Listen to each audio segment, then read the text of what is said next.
Hello there, how are you all doing? Welcome to the next episode of Feature Focus. So my name is Anya. I'm a customer success executive here at TolaData, and I'll be presenting to you today on the TolaData forms. So I'll just give it 1 minute until people can log in and join.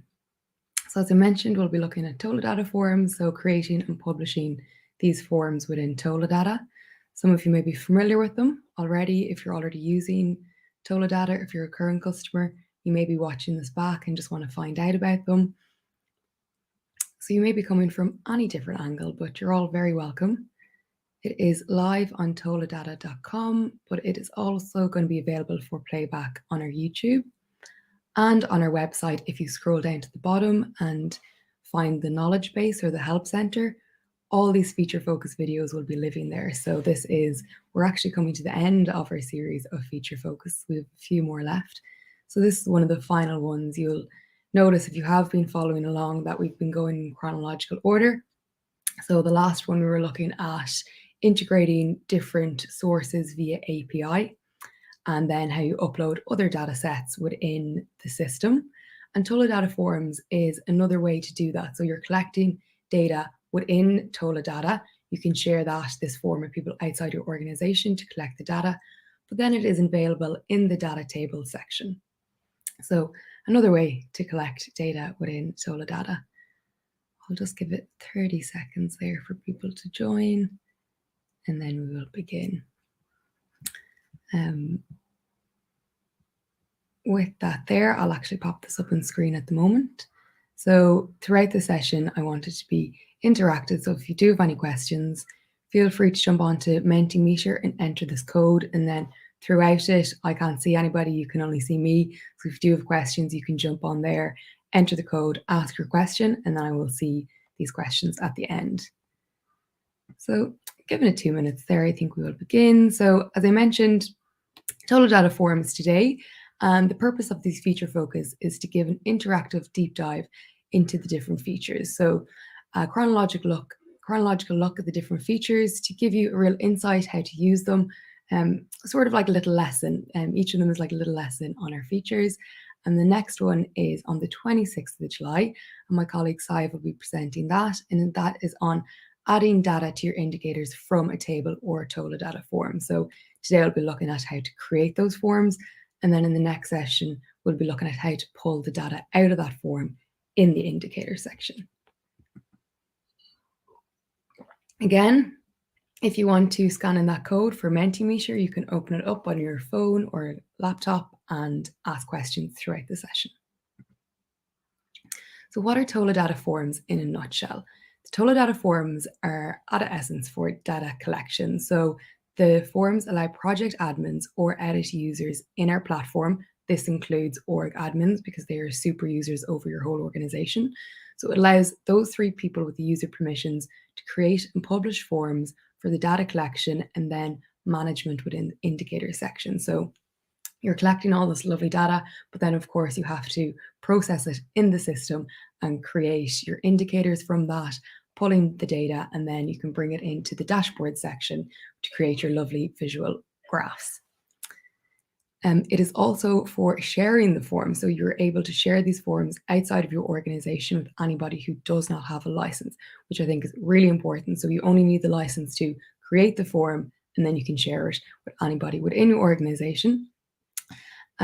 Today we'll actually be looking at creating a training form. So we have held this training and we want to get some feedback on the workshop to see how it went. So we'll be sharing that with whoever took the training. So that will be the basis of today's demo for it. Which part of the TolaData application does the feature sit in? So you can see this is the overall project here, and we have our orange tabs, which are the navigation bar on the left-hand side, which consists of the details section here. Then we have the activity section, indicator section, data table section, and forms. So this is the second last tab in the navigation bar, just before dashboards. And we'll be looking at all the forms. So we'll be looking at the templates, how to create and how to publish forms.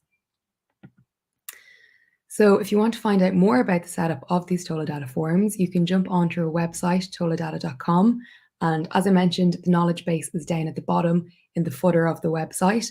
And then you can click into building a TolaData form. And this is helpful because it breaks down each of the fields that we'll be looking at, gives a bit more explanation on them, which I'll be running through it all today. I think from working with the company for about a year and a half, I think some clients can find them a bit daunting, but once you know what each form, which each section means, they're very, very intuitive to use. So why did we create this feature? So these TolaData forms helps in creating a customizable in-house form. So you don't have to be using any other platform. You can do it all within TolaData, and all your colleagues or all the members of your organization will be very familiar with that. And then that automatically feeds back into the system. So once somebody enters details in the form, click save, that is automatically then in the data table section. You can create templates for the fast creation of forms. So let's say if I'm running this workshop once a month, I want to edit it slightly. So I can create a template of that form, and then each month I can just edit, say, the month or a small element of it. So I think that's really important as well for the good use of your time. It also, again, allows for the automation of data. So once somebody enters the details, it is available in the system. You can share this data, share the form, out with people outside of your organization. And that, of course, all leads to a simplified data cycle. So today we'll be looking at the creation of the forms. We'll be also looking at the templates, and then finally publishing and how that collection of data looks. But to highlight again, if you're interested in how to actually pull the data from that data table and use it in the indicator section, that will be presented on the 26th of July. Alternatively, we have information in our knowledge base, but feel free to get in touch with us at any time. So you can contact me at anya@toladata.com or contact the support. So if you do have particular support questions, do get in touch. So I'm going to pop over now to the TolaData website. So I might even zoom in slightly there and just check that. That looks good. Great. So we're going to be creating a form today. So what I'm going to do, you can see a form project there, but I want to create a brand new project called my training project. Training project, we can add in any start date. So let's say it's a short running project, so we can enter our dates there just to save it. And then that will open up into our new project. And the reason I want to create a new project is just to show you from a clean slate what this will look like. So I feel like we would have created projects at the very start of our feature focus. So if you are a beginner of TolaData, you can jump back to the start of these and really get a grasp of it going along. So I'm going to jump into my form section here on the left-hand side of the navigation bar. And when I click in there, it will pull up our form section. So you can see there are non-classified forms, and this is in our forms tab. We also have the templates tab here. So I want to create a new form, and then I'll get into more of the nitty-gritty of what everything means. So if I add a new form here, so as I mentioned, we're going to call it a training form. So you can even enter that there. We can add a description. So here, let's say, so this is training we did in June. So June training, just to give a bit more information for the people entering the form. And you can even add something else like the URL there, which I'll just jump into another tab. Add my URL, you can add images, you can justify the text, add numbers, you can do all the regular things here. And when I save that, you can see I have a description, and I just want to save my form now. So these non-classified forms here, these are forms that have been copied in our platform. Because this is our demo account, we have many different forms. So you can see these are ones that have been copied but haven't been assigned to a project. But if I scroll down here, you can see our training form. You can see the date it was last edited, and you can see that it is not published. So I'm going to jump into this form, and then we'll speak a bit about the templates at the end. So very important to note, you can edit the form right up until it is published. but once the form is published, you cannot delete it or you cannot edit it. And that is due to data security, and that is due to it's already collecting data out in the ether, so you're unable to edit it. If you do want to delete a form, what you would do is contact myself or any of the TolaData team, and we can arrange for that to be deleted. It doesn't take us too long. It's just more for data security that you can't do that on your end because it could already be collecting data. So you can see here we have the title, we have the description, and down here is where we're going to start creating the form. So I can copy it, edit it, or delete it. What I want to do is edit it because I want to start actually creating my form, and this is where you can edit the description. This here is where you would save your form as template. So there's two ways to create a template: within the template tab, or by saving your form as a template, and that would then transfer over to the template section. And again, that's important for if you're creating like multiple forms of the same thing, you can't edit them once published. So it's great to always copy the form, edit it, and then publish that copy of it. So to begin with the form, we are going to first just scroll down here. So these are the different fields you can edit. So I'm going to just scan through what all these mean. The data field name. So this is what you would enter and appears on the CSV file. So you enter this and then your data is in the data table section. So this is the label that the column is going to be. The survey form question label is what's going to show up when you're actually sharing it with everybody. So the data field name could be a shortened version of the survey form question label, but usually I just keep them the same. This choose data field type. So this is the different format that you can have your cell in. We're going to go through each one of these and create a question based on each different format. So we'll get to that. Field required, if it's necessary for your client or the person you're sharing the form with to enter the field, you can tick that. The validation rule, again, we'll get to these when we're going through it, but just to note, it's if you want to set a validation or rule for the question you're answering. So if you want it to be greater than, say, a number, or then the max or min length is related to the minimum or maximum characters. So if you want somebody to enter a big long sentence, you could do a minimum length of characters. Skip logic rules will also come to that. That's when you want to, say, have somebody skip a question or make a question appear. So to begin, we will start with the text. We'll start with a nice easy one. Name.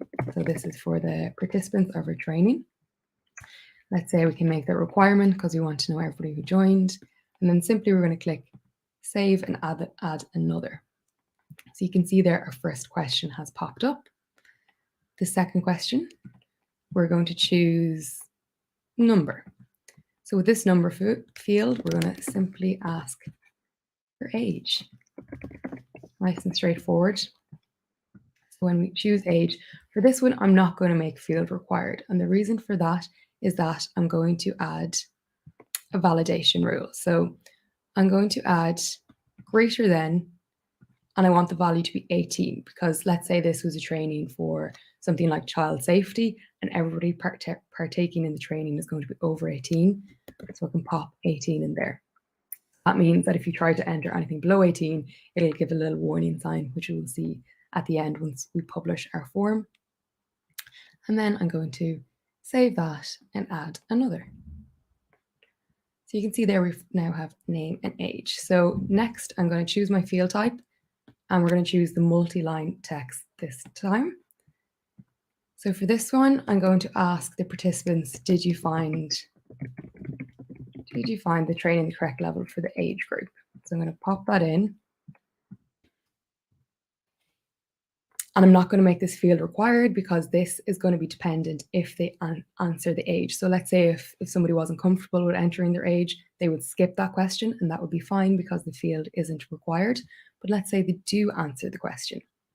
This is where you'd use something like the skip logic. So I'm going to jump down here and I'm going to choose the question. This is going to be dependent on the age question. So if they answer the age question, I'm going to select my rule here. So these all mean if you didn't want them to answer, if they left that blank, then this question would stay there. But if they started to enter the age, this question would then disappear off the form.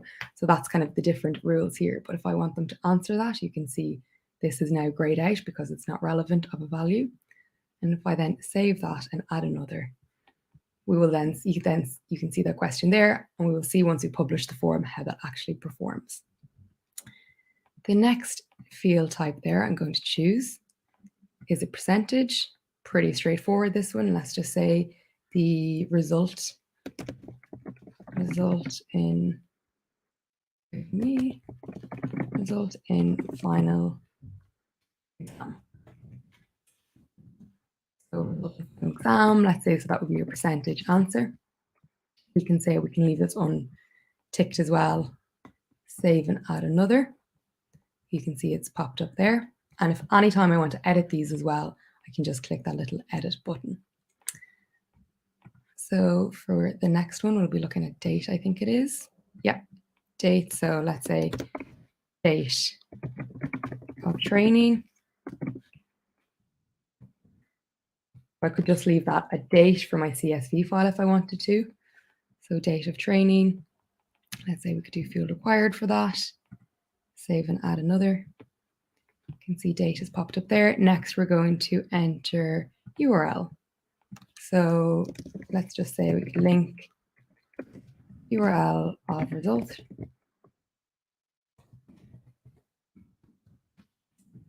Copy this and paste it. So these are all pretty straightforward, but I just do want to give an example of each of them. Next, we're going to be looking at is the dropdown. So this one's a bit more to this. So let's say for this dropdown, if we say how did you feel the training went, or how likely are you to recommend the training? As this is, I'm always making these demos. You can see I have many different questions that pop up. So for this, can paste that there. So this is a drop down. So you can see here we have the new option displayed text and then the new options value. So what this does, if I enter it here, I can give you an example. So let's say, how did you feel the training went? So let's say not satisfactory. So for this, the value is correlated to what you're entering here as a text. So let's say for not satisfactory, we would put the value 1. If we went for the second one of satisfactory, we could put the value for that as 2. And then if we say for the third one, let's say excellent. Excellent, we will put that at 3. And so what this does is when you are sharing this with participants, they are choosing each one of these, not satisfactory, or excellent. And then that correlates to a number. So when you're pulling from the data table, you're actually pulling from these numbers here. So it's a qualitative way of pulling that data from your data table. So I'm going to then save that and add another. And that would have popped up there. As you can see, for the final one here, I think it is cascading dropdowns, correct. So for the data field name here, we're going to say, ask them their location. So select location of training. And cascading dropdown, the dependent dropdown name and the dependent dropdown label, again, are similar to these. So they're the same label. So you can just say like choose location. So this is similar to how the dropdowns behave. This is the text and this is the value. So an example for this would be the first location, we would say north. And then that's a little drop down, a little tab underneath that, we would say central office, let's say. Central office, we can add another one, which would be, let's just say office 1. And then we can add another parent option of south.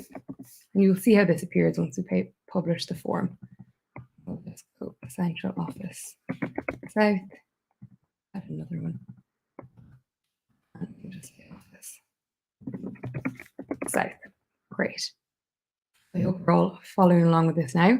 On the left-hand side here, you can see the new parent optioned value. So again, this is a value that corresponds to the text here.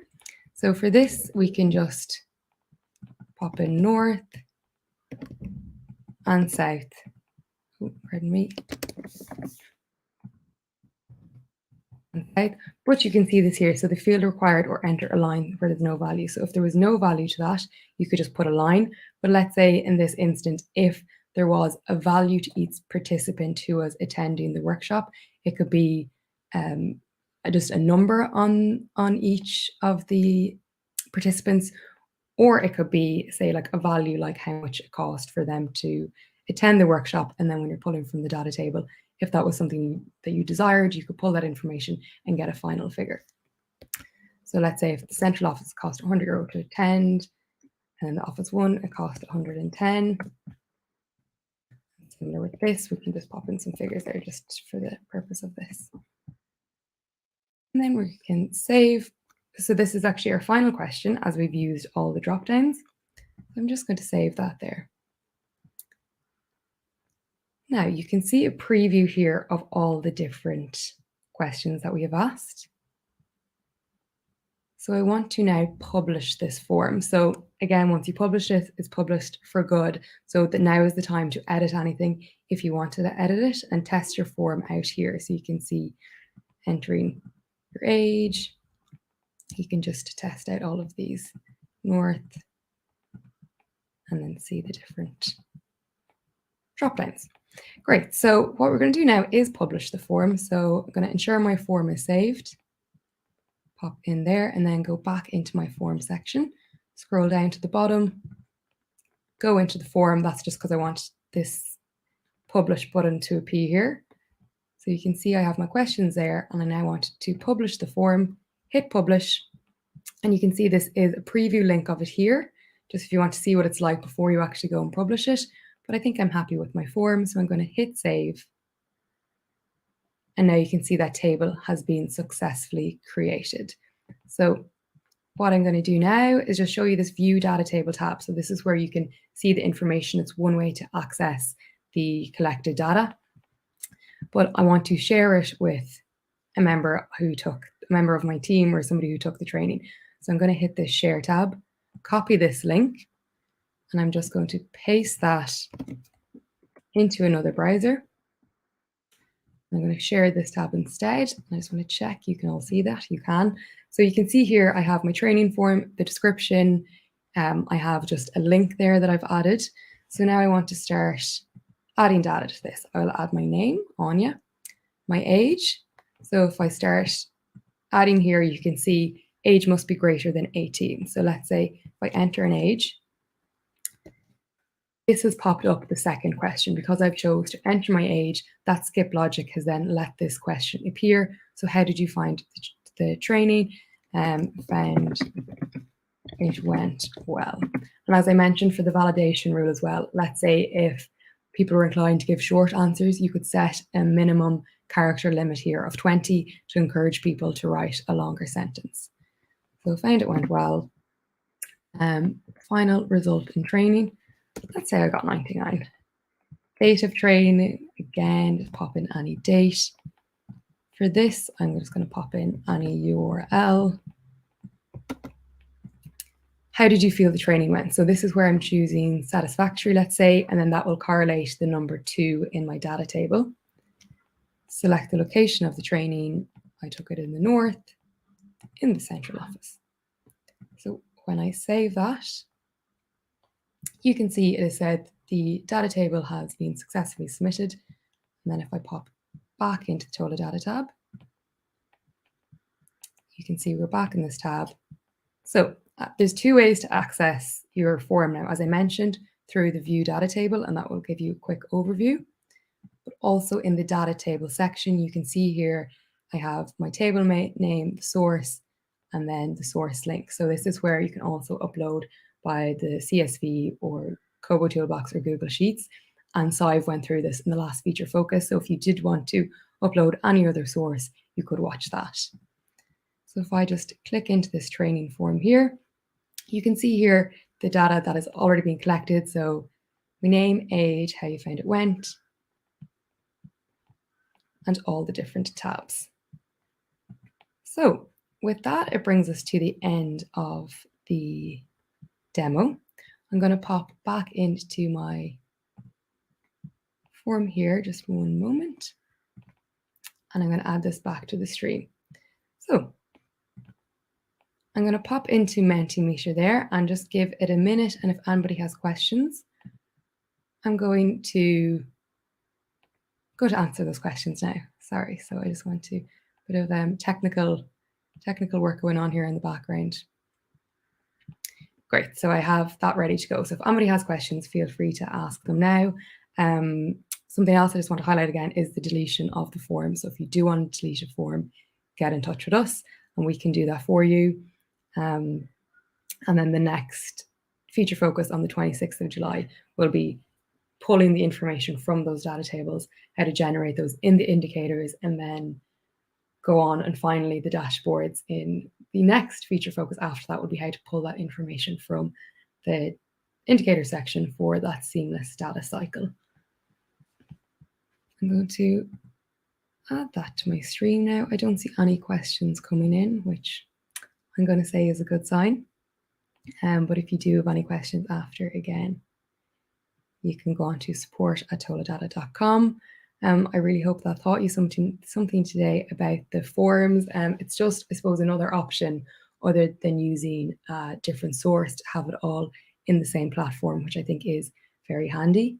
It is, of course, online data collection. So if there was offline data collection, you can also use Kobo or a different source. So I don't see any questions coming in there, so I think I'm happy to leave it there. But again, get in touch with us after, and thank you very much for joining today.